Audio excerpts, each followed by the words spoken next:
So, day 23 of the Stop the Diabetic Insanity journey.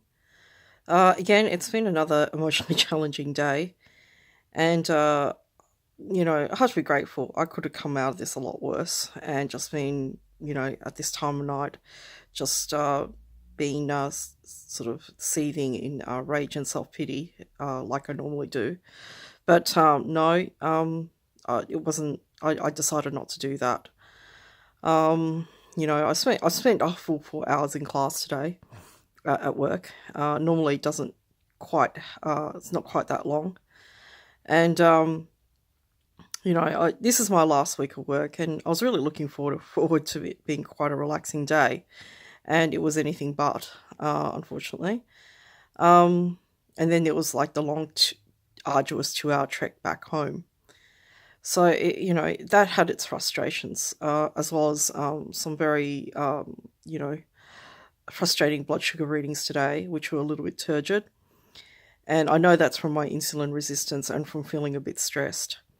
So, I had to really just sort of deal with that on an emotional level.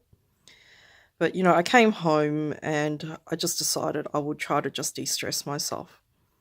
And just made a decision just to, again, do something positive for myself. And luckily for me, my friend Mary actually had a poetry reading tonight on Johnson Street. And I thought, instead of wallowing in this, mire of self pity, uh, you know, with, my thoughts going round and round in a loop like they normally do, I'm just going to get out of this energy space and just go out there and just, enjoy my night. And that's what I did.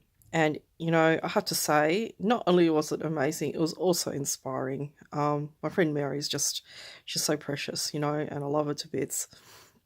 She's an amazingly talented writer as well. And, but I think what I got from it was that I was in a different energy space. And that's what really mattered, is like I went from feeling kind of like in a bad mood, or not in the best mood, to feeling really good because I was just inspired.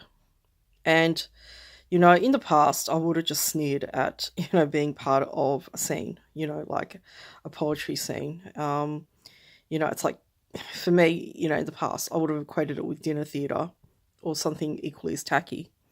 But now I don't feel that way. I feel like it's something worthwhile doing. And there's some really talented writers out there. And okay, it was challenging because it was in a bar, and I've been about 3 months sober now. I haven't had a real drink in about 3 months.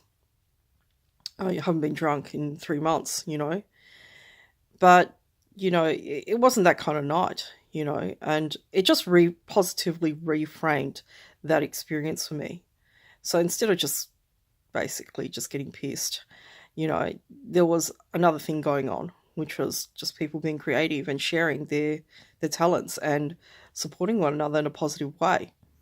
And for the first time, I just felt like I wanted to be a part of something. And often when you're suffering from PTSD symptoms, like I have in the last few months, um, you don't want to be a part of anything. You just want to stay away from people and stay away from situations.